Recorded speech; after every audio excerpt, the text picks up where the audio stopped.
In this episode of Education Expedition, we visit Gilbert Park Elementary, where fifth graders are leading weekly equity groups exploring microaggressions, allyship, and advocacy. This is what equity looks like when student voice leads the way.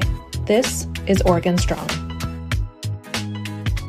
Who can be an advocate? Anyone. In business. Celebrity. Catherine Parr. People from the past.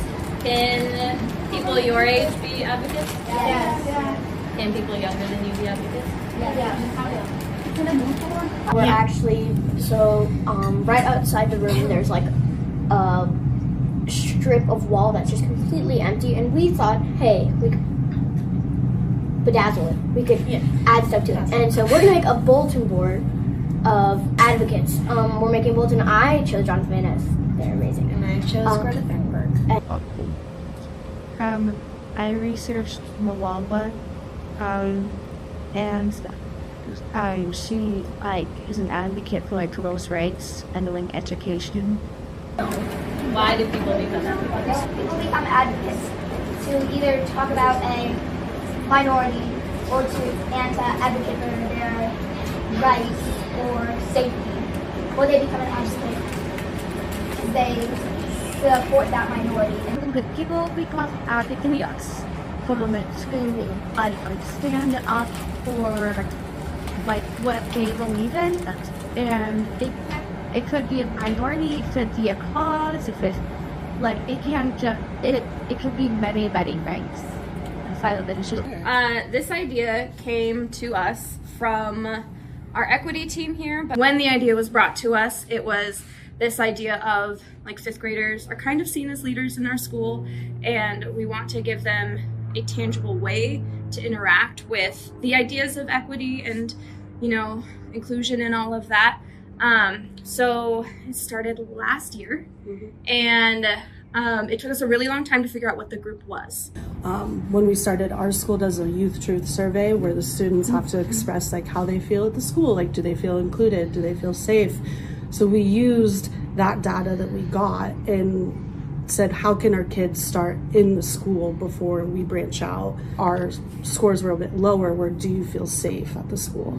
So we had our students go around and interview all grade levels, teachers, just to ask them how do you feel about your safety? And we took that and then ran with it to see where it would guide us. And that's when we started working with the district to make presentations about microaggression and those kind of topics. It starts as a learning space first, and then once the kids are feeling comfortable in interacting with it and with each other and understanding how to engage in equitable practices through their life and what that means for the school, then we move on to a project, which is kind of where we are now. We called it "They're Bedazzling the Hall" with advocacy. Yes. I know. I love. It's so cute. I think they were the ones that brought up the bulletin board idea to begin with, and it's so powerful to see our kids. There's so much desire to help, and then to be able to give them an avenue to do that and specific terms for what they're experiencing or seeing that they can take action upon it's been really positive. Literally our only criteria was, are you going to take this seriously? That was it. And the very first one that we had 2 years ago had over 30 kids at it. Wow. And we stayed at over 30 kids for a good chunk of for a good chunk of the year. You hear a lot, especially in a K-5 elementary school, that leadership is put onto fifth graders, or fifth graders should know how to do this. Yes, they're old enough, sure, to know what should happen, but they're also old enough to feel the weight of the world. I don't know, creating a safe space for them to process it, and for them to process the big flashy things that they're hearing, but then that's weird tummy feeling that they're feeling when they're hearing. It helps to give them space, who they want to be and what kind of leader they want to be, and just kind of what's going on too. Stick up for who you are. Stick up for who you are. Be you.